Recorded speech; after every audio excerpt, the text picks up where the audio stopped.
Special dog named Faith. She has bright eyes, alert ears, a wagging tail. She's a great dog with a wonderful personality. What people usually notice about Faith is the fact that she only has 2 hind legs and she walks upright like a human.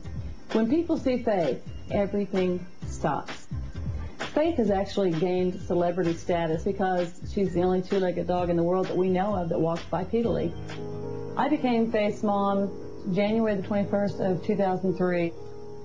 My son's friend called Reuben and asked him to come over and help him retrieve some dead puppies. Reuben noticed there was another dog. He reached under that dog and he found Faith.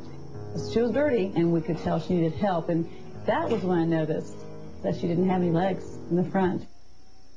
Faith began walking only after she began hopping. We taught her how to hop using peanut butter on the end of a spoon. If she would hop, we'd let her have some of the peanut butter, and she had no idea that she wasn't a normal dog after that. Faith is a part of our family. Faith sleeps right beside me every night. Every morning we wake up at 6 o'clock in the morning to get ready to go to school. She'll even come to the breakfast table to steal a treat for herself. I'm a professor of English and a high school teacher, and sometimes I like to take Faith to school with me. The kids love her. Students think that she's the most incredible, unique dog they've ever seen. After a hard day's work, Faith loves to go to the dog park and meet up with some of her 4-legged friends.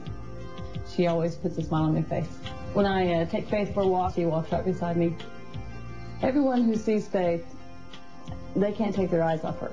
They have to see more. And she's got to come here, Faith. You're such a sweetheart. I love you. Faith is a very happy dog. Look at her face. Look at that tongue wagging. She loves us, and we love her, and she gives back more love, I think, than any other dog I've ever owned.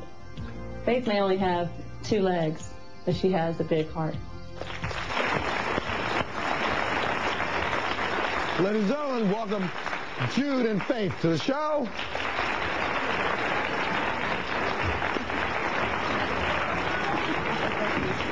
Hey. How are you? How are you?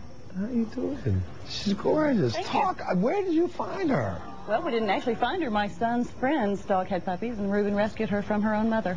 Initially, when you first got her, you took her to the vet, of course. Yes. And the vet said to you what? Well, it wasn't so much what the vet was saying. Everybody else was telling us to put her down. They were saying there's no way that you can actually train her to walk upright or to get off her chest and her chin. And talk about that for a second, because if she had continued to just lay on her chest and chin, what would happen? It would rub an abscess. That much the doctor did tell us. It would rub an abscess in her chin where she tries to get up and on her chest. This way, being bipedal, she's actually able to walk. And the number one question people ask, well, what about her hips? Are her hips okay? But she has been checked out, and her hips are fine.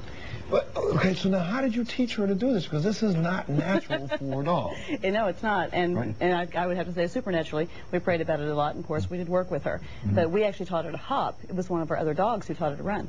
Well, you talked about how you did this in the wintertime and in snow. Explain this for a second. It had snowed, and we knew that it was going to be cold. If we put the dog outside, she had a choice to make. She could freeze or she could hop.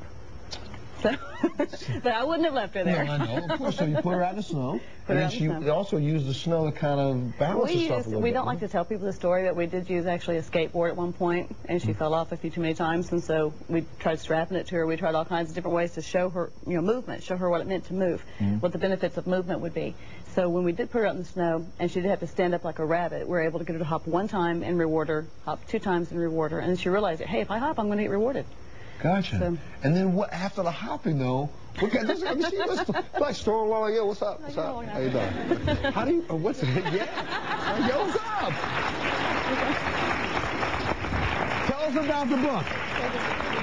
Tell us about the book. I did have an opportunity to write a book because so many people wanted to hear her story. And I know that to tell a story, you have to tell the story before the story in order for it to be interesting. So she's going to check things out. Let's go. So the story itself is about our family, what we went through just prior to getting Faith in our lives. And it was tragic, and there was a divorce, and there was a kidnapping, and there was some torture involved. And so we had to get through that before we could actually train Faith to be a natural dog or a normal dog. After we were a family again, we were presented with this gift, our dog, and we had to use our faith, we had to use our community, we had to use our church, we had to use anyone who was willing to help us. So wonderful. Well, you know what? The most unique dog I've ever seen. And so what's the name of the book so we make sure people go out to the bookstore? It's called With a Little Faith. With a Little Faith. It's in a bookstore near you right now. Get up on Amazon.com and get a copy of it. I appreciate that. Thank you so much. Thank you. We'll be back right after this.